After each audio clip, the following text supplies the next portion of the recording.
नमस्कार दोस्तों, आप सभी का सोशियोलॉजी हब ई लर्निंग में स्वागत है। दोस्तों, हम इस वीडियो में सोशल मूवमेंट्स पार्ट सेकंड के बारे में डिस्कस करेंगे। सबसे पहले हम जानेंगे ओरिजिन्स ऑफ सोशल मूवमेंट्स के बारे में। इसमें हम रिलेटिव डेप्रिविएशन, स्ट्रक्चरल स्ट्रेन और रिवाइटलाइजेशन के बारे में डिस्कस करेंगे। ओरिजिन्स ऑफ सोशल मूवमेंट्स के अंतर्गत relative deprivation, structural strain and revitalisation के बारे में डिस्कस करेंगे। उसके बाद हम देखेंगे कि सोशल मूवमेंट्स की जो अंडरस्टैंडिंग है, ओरिजिन है, उसका क्या इम्पोर्टेंस है, इसके बारे में हम जानेंगे। फिर हम देखेंगे कि सोशल मूवमेंट्स में लीडरशिप और आइडियोलॉजी, सोशल मूवमेंट्स में लीडरशिप और आइडियोलॉजी का क्या रोल होता है। उसके बाद में देखेंगे कि life cycle of social movements क्या होता है, कैसे सोशल मूवमेंट्स एक लाइफ सर्कल में काम करता है और वो सीक्वेंस क्या है, उसके बारे में हम जानेंगे। तो चलिए दोस्तों, अब इन टॉपिक्स को विस्तार से समझते हैं। सबसे पहले हम ओरिजिन्स ऑफ सोशल मूवमेंट्स के बारे में जानेंगे। सोशल थिंकर एमएस ए राव के अनुसार सोशल मूवमेंट्स के मुख्य 3 कारण होते हैं।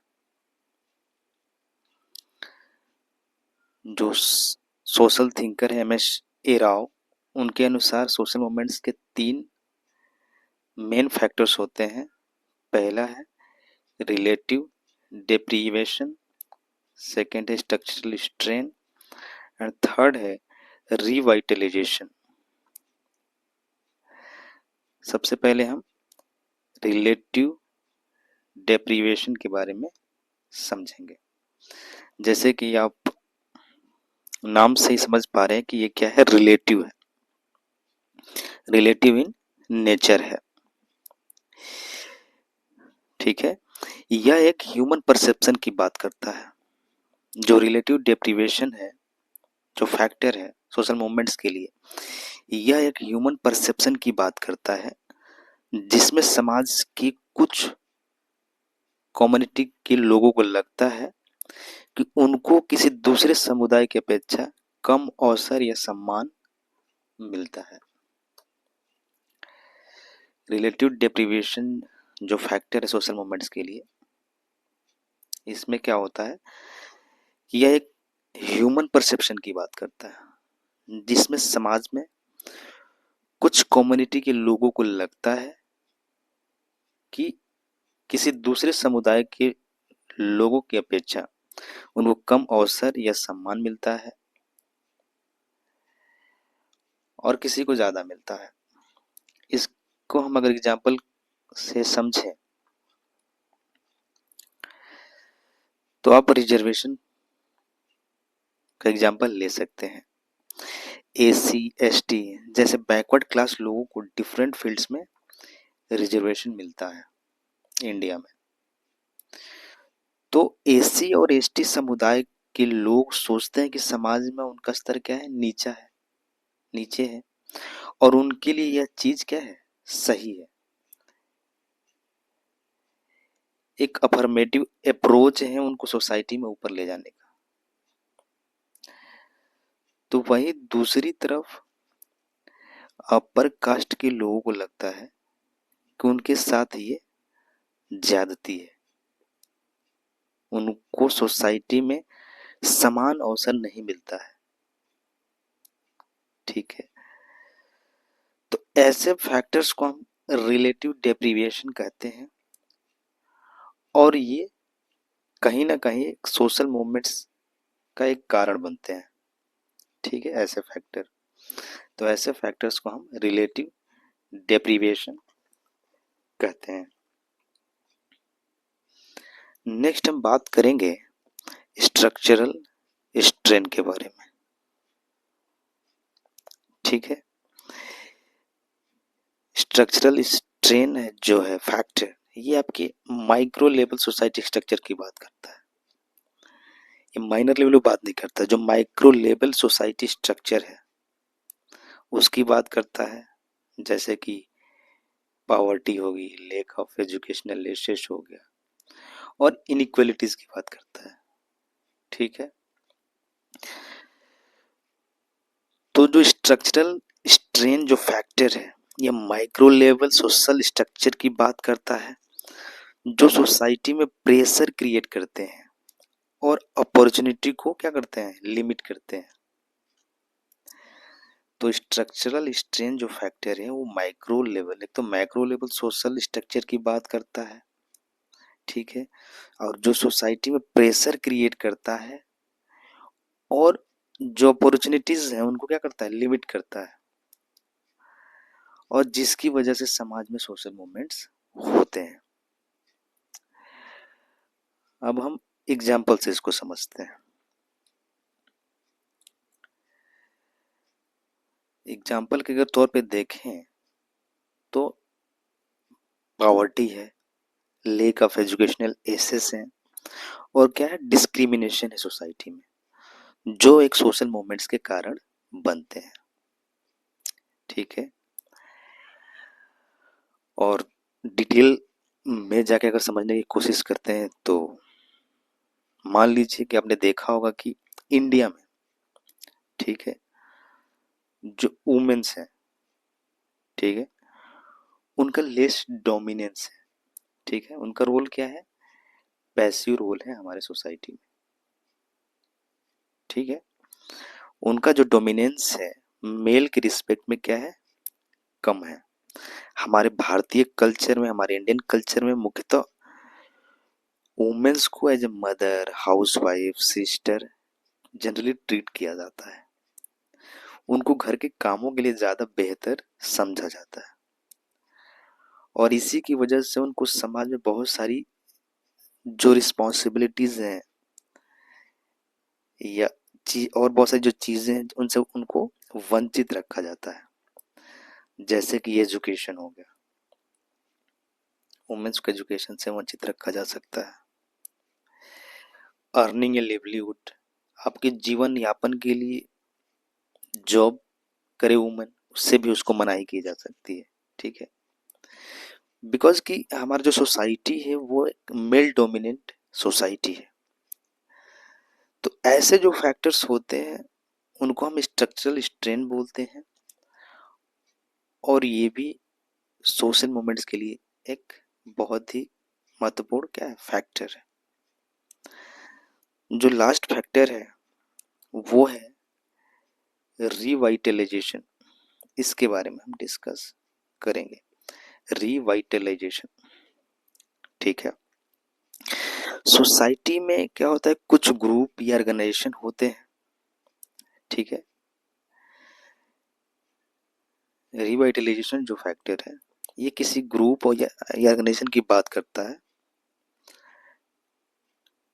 ठीक है, जो समाज में सुधार के लिए सोशल मूवमेंट्स करते हैं। रिवाइटलाइजेशन फैक्टर्स जो है सोसाइटी में कुछ ग्रुप या कुछ ऑर्गेनाइजेशन से जुड़ा हुआ है, और वो वैसे लोग होते हैं जो समाज में सुधार के लिए, समाज में रिफॉर्म के लिए सोशल मूवमेंट्स करते हैं। एग्जाम्पल की बात करें तो आप आर्य समाज और देवबंद मूवमेंट का एग्जाम्पल ले सकते हैं। जो आर्य समाज है इसकी स्थापना स्वामी दयानंद सरस्वती ने की थी। स्वामी दयानंद सरस्वती ने की थी। इसका जो मेन एम था कि वेदास के जो मूल कंटेंट्स है वेदों में जो मूल में जो कंटेंट्स लिखे हुए उसको सोसाइटी में स्प्रेड करना था, समाज में फैलाना था। मतलब आर्य जो समाज था की जो स्थापना का जो मेन मोटिव था कि जो वेदों में जो अच्छी चीजें दी गई हैं उसको समाज में क्या किया जाए, लाया जाए। वही दूसरी तरफ देवबंद मूवमेंट क्या है, यह एक मुस्लिम कम्युनिटी से रिलेटेड मूवमेंट था। इसकी स्थापना मौलाना मोहम्मद क्वासिक नौटवी और मौलाना राशिद अहमद गंगोही ने किया था। इसकी स्थापना मौलाना मोहम्मद क्वासिक नौटवी और मौलाना राशिद अहमद गंगोही ने किया था। इसका जो मेन उद्देश्य था कि रिलीजियस फेथ जो है मुस्लिम कम्युनिटी में उसको बढ़ाया जाए और जो मुस्लिम वुमेन्स हैं स्पेशली ये जो कम्युनिटी है, होल कम्युनिटी है मुस्लिम, उसमें एजुकेशन को बढ़ावा दिया जाए, बढ़ाया जाए। तो आर्य समाज आप देख पा रहे हैं कि वेद पे जोर देता है और जो देवबंद मूवमेंट है रिलीजियस रिवाइवल और education in movement Muslim community पे जोर देता है। नेक्स्ट हम बात करेंगे कि सोशल मूवमेंट्स के बारे में जानने का क्या इंपॉर्टेंस है। किसी भी व्यक्ति को सोसाइटी में, ठीक है, सोशल मूवमेंट्स के बारे में क्यों जानना चाहिए, क्योंकि जब हम सोशल मूवमेंट्स के बारे में पढ़ते हैं या कोई भी व्यक्ति पढ़ता है तो हमें पता चलता है कि समाज में चेंज कैसे होता है, किस तरह के बदलाव होते हैं, सोशल इश्यूज क्या हैं, सोशल प्रॉब्लम्स क्या हैं और पॉलिटिकल जो स्ट्रक्चर है हमारे सोसाइटी का वो क्या है। तो ऐसे बहुत सारी चीज़ों के बारे में हमें पता चलता है यदि हम सोशल मूवमेंट्स के बारे में जानने की कोशिश करते हैं, तो जानते हैं। तो इसीलिए इसका इम्पोर्टेंस है, क्योंकि एज ए आपको सोसाइटी मेंबर ये बहुत सारी चीज़ों के बारे में पता चलता है और फिर जाके कहीं ना कहीं आप एक रिस्पॉन्सिबल सोसाइटी मेंबर बनते हैं, सही और गलत में एक सही डिसीजन ले पाते हैं कि कौन सी चीज़ सही है या कौन सी चीज़ गलत है। अब हम जानेंगे सोशल मूवमेंट्स में लीडरशिप और आइडियोलॉजी का क्या महत्व है। ठीक है, सोशियोलॉजी में लीडरशिप और आइडियोलॉजी का क्या रोल है। ठीक है, तो दोस्तों सोशल मूवमेंट्स में लीडरशिप का बड़ा महत्व है। इससे मूवमेंट्स का मेन जो एम है क्लियर होता है।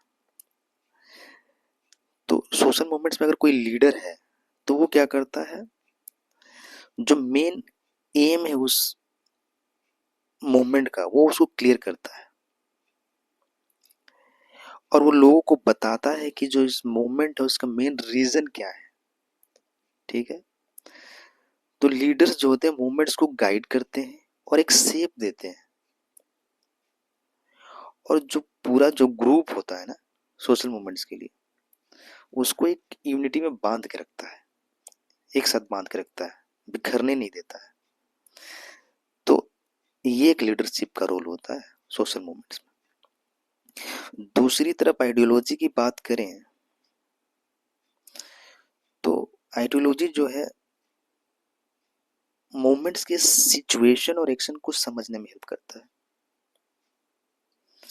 यह जो मूवमेंट्स के सिचुएशन और एक्शन को समझने में हेल्प करता है और वो ग्रुप्स को गाइड करता है कि हमारा जो मेन मोटिव है वो क्या है और हमारा एक्शन है उसके अकॉर्डिंग क्या होना चाहिए।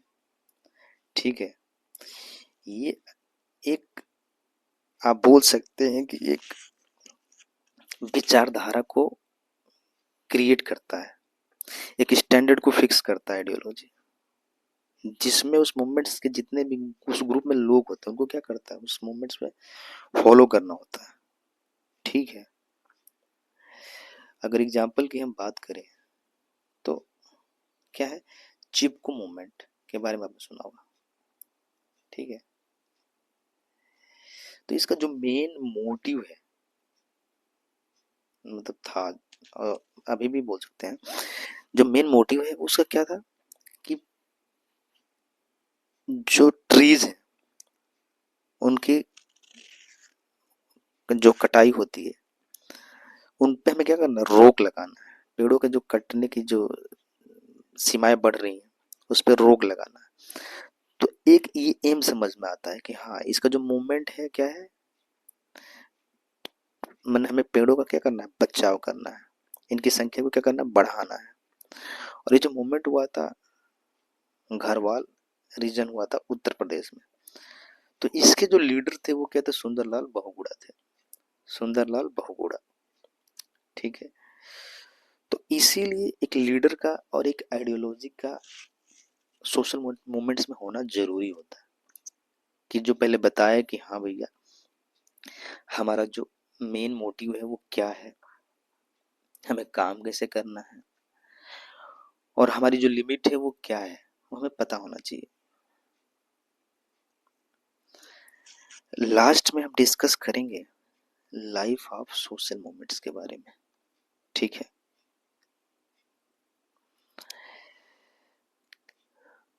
सोशल मूवमेंट्स के 5 स्टेजेस होते हैं। ठीक है, क्योंकि जो सोशल मूवमेंट्स को है कि वो एक सर्कल में काम करता है ऐसा।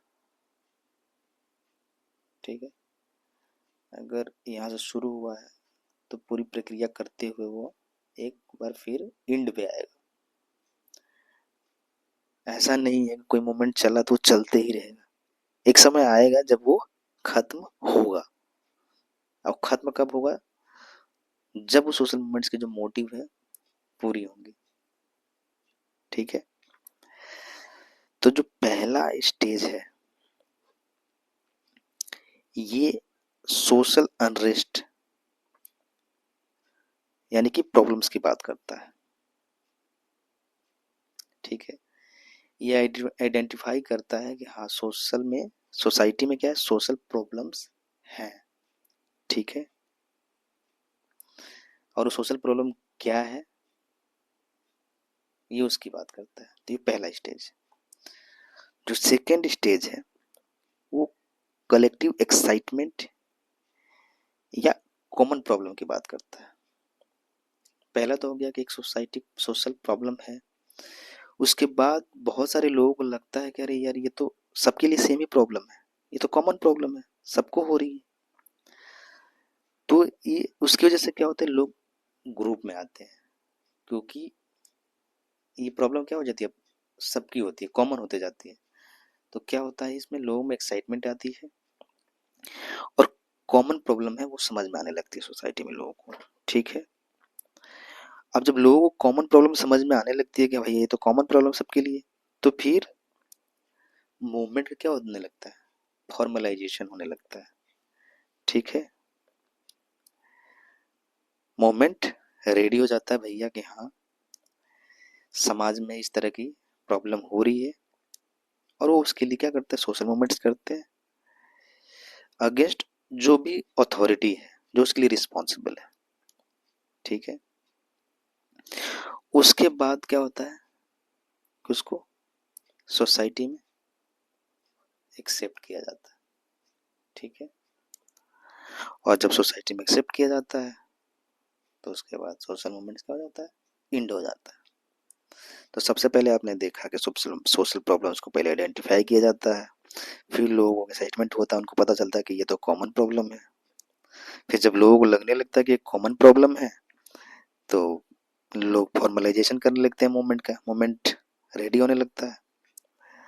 और जब मूवमेंट रेडी हो जाता है लोग करने लगते हैं तो फिर सोसाइटी में उसको एक्सेप्ट किया जाता है, और जब सोसाइटी की तरह एक्सेप्ट किया जाता है और मूवमेंट्स का जो मोटिव है पूरा हो जाता है, तो इस तरह एंड हो जाता है उस मोमेंट का।